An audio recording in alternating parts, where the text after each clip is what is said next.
Imagine a single flower bulb, no bigger than an onion, trading for the price of a grand estate.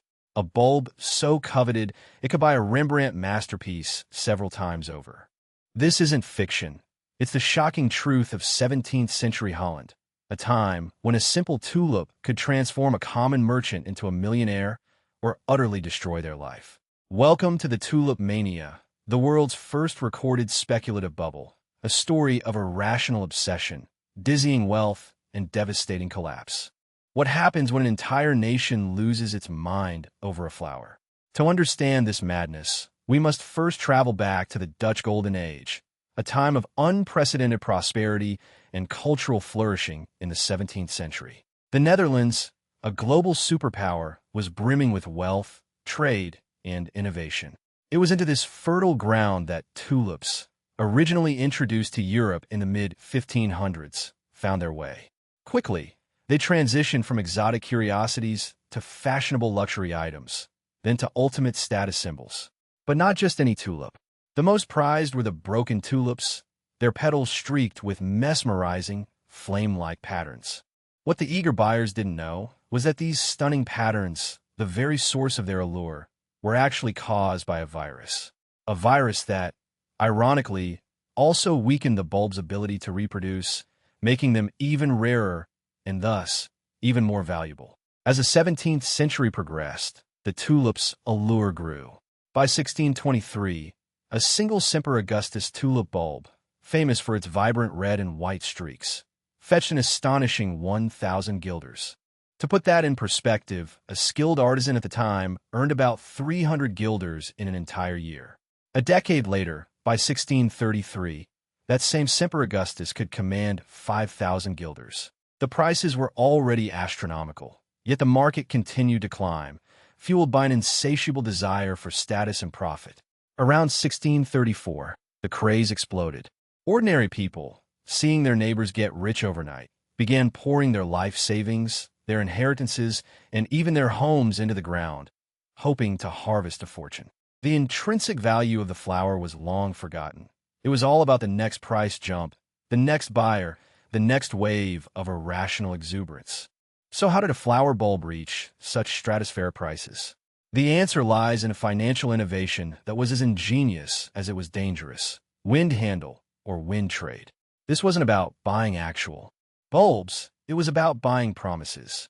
Speculators would trade futures contracts, agreements to buy or sell tulip bulbs at a future date, often months away, before they were even harvested. You could buy a contract for bulbs you didn't own, hoping to sell that contract for a profit to someone else before you ever had to pay for the physical bulb.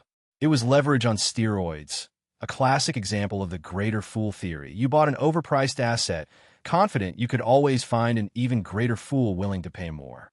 These frenzied deals weren't happening in official exchanges, but in bustling taverns, where 2.5% wine money fee sealed each transaction.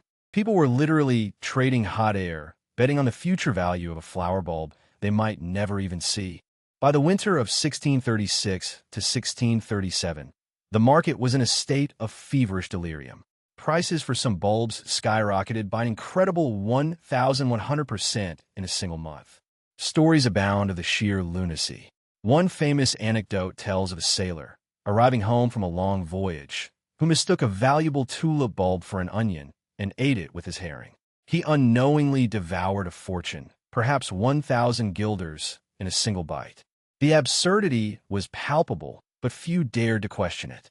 Even renowned landscape painter Jan van Goyen, just days before the crash, was swept up in the frenzy, agreeing to pay almost 1,800 guilders in two of his valuable paintings for 40 tulip bulbs. The warning signs were everywhere, prices detached from reality, fortunes made and lost on paper, and an entire society convinced that up was the only direction. But how long could windhandel continue before the wind simply stopped blowing?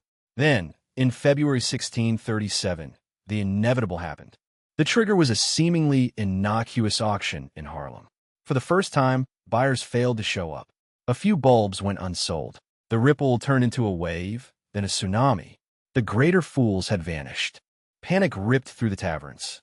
Everyone tried to sell at once, but there were no buyers. The futures contracts, once worth thousands, became worthless paper overnight. Prices plummeted, falling to just 1% to 5% of their former value in a matter of days. The Dutch government, scrambling to mitigate the chaos, intervened, allowing buyers to renege on their contracts for a small percentage of the agreed price. But for countless individuals, it was too late. The illusion had shattered, leaving a trail of financial devastation. The human cost was immense. Speculators who had mortgaged their homes, sold family heirlooms, or invested their life savings were left utterly bankrupt and destitute. Small artisans, who had borrowed against their tools to participate in the windhandel, found themselves without their livelihood, their futures erased. Jan van Goyen, the painter who had invested just days before the crash, saw his almost 1,800 guilders and 2 paintings vanish into thin air. He spent years trying to recover from the debt. Families were shattered, reputations ruined, and the dreams of easy wealth turned into a brutal nightmare. Yet, here's a surprising twist. Despite the widespread individual ruin and financial devastation for many speculators, the overall impact on the robust Dutch economy was, surprisingly, limited. The nation's fundamental trade and financial systems remained strong, absorbing the shock. But for those caught in the whirlwind, it was a personal catastrophe from which many never recovered. The Tulip Mania stands as a stark, vivid lesson from history. It was the world's first recorded speculative bubble, a testament to how irrational speculation, herd mentality, and the allure of quick riches can detach value from reality, creating a fragile house of cards. It reminds us that when prices soar for no fundamental reason, when everyone believes they can get rich without effort, the collapse is not a possibility, but an inevitability. The Dutch Golden Age eventually moved past its tulip obsession, but the patterns of human behavior that fueled it have repeated countless times since.